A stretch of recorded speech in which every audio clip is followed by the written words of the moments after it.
መቀለ አቅራቢያ በምትገኘው አዲጉዶም ከተማ የተከሰተው ምንድነው? ማክሰኞ መጋቢት 2 2017 ከመቀለ ከተማ አቅራቢያ በምትገኘው አዲጉዶም ከተማ በደብረጽዮን ገብረ ሚካኤልን በሚመራው የህወሓት ክንፍ ይደግፋሉ የተባሉ የትግራይ ኃይል አባላት በንጹሃን ዜጎች ላይ ተኩስ ከፍተው 4 ሰዎች ማቁሰላቸውን ነዋሪዎች እና ተጎጂዎች ለቢቢሲ ተናገሩ።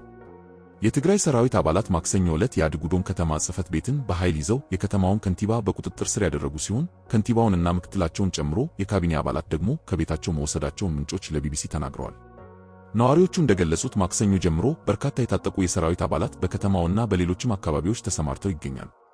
ቢቢሲ ትግርኛ ተጎጂዎችን፣ ቤተሰቦቻቸውን፣ ነዋሪዎችን እና የደቡብ ምስራቅ ዞን አስተዳደርን አነጋግሮ ማረጋገጥ እንደቻለው የታጠቁ የህወሓት አባላት የአዲጉዶም ከተማ ከንቲባ ጽሕፈት ቤትን በመክበብ ከንቲባውንና ካቢኔያቸውን ጨምሮ 7 አመራሮችን በቁጥጥር ስር አውለዋል።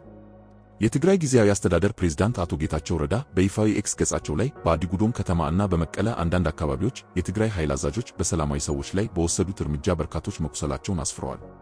የዓይን እማኞች ለቢቢሲ እንደገለጹት ማክሰኞ ዕለት በአዲጉዶም ከተማ እና አካባቢው በሚገኘው የከንቲባ ጽሕፈት ቤት ነዋሪዎች ተሰብስበው የነበረ ሲሆን ታጣቂዎቹ ህዝቡን ለመበተን ተኩስ ከፍተዋል።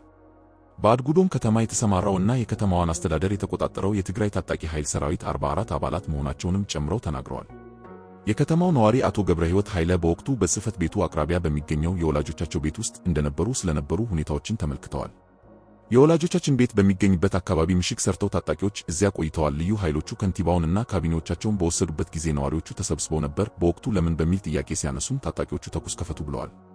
ተኩሱ የተከፈተው ቤታችን አካባቢ ነው። አንድ ወጣት በጥይት ተመትቶ ሲወድቅ አይቻለው። ወጣቱ ታፋው ላይ ነው በጥይት የተመታው። በአካባቢው ድሽቃ ተጠምዶ አይቻለው ብሏል። በመጀመሪያ በተተኮሰው ጥይት የተመታው የ30 ዓመቱ ወጣት ሞገስ ኪዳኔ ይባላል። አሁን በአዲጉዶም ሆስፒታል ሕክምና እየተደረገለት ይገኛል።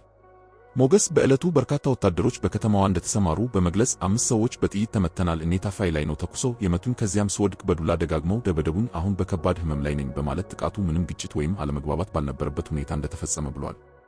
የገብረ ሕይወት ኃይለ ታናሽ ወንድም ዓለም ኃይለም በተኩሱ ከተጎዱ 4 ሰዎች መካከል አንዱ ነው።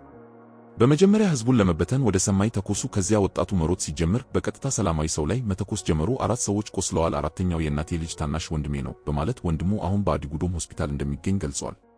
የደቡብ ምስራቅ ዞን ርዕሰ መስተዳድር አቶ ጸጋይ ገብረትያለ ጥቃቱን መፈጸሙን አረጋግጠው ሰዎች በጥይት ጭንቅላታቸውን፣ ደረታቸውን እና እግራቸውን መመታታቸውን ጠቅሰዋል።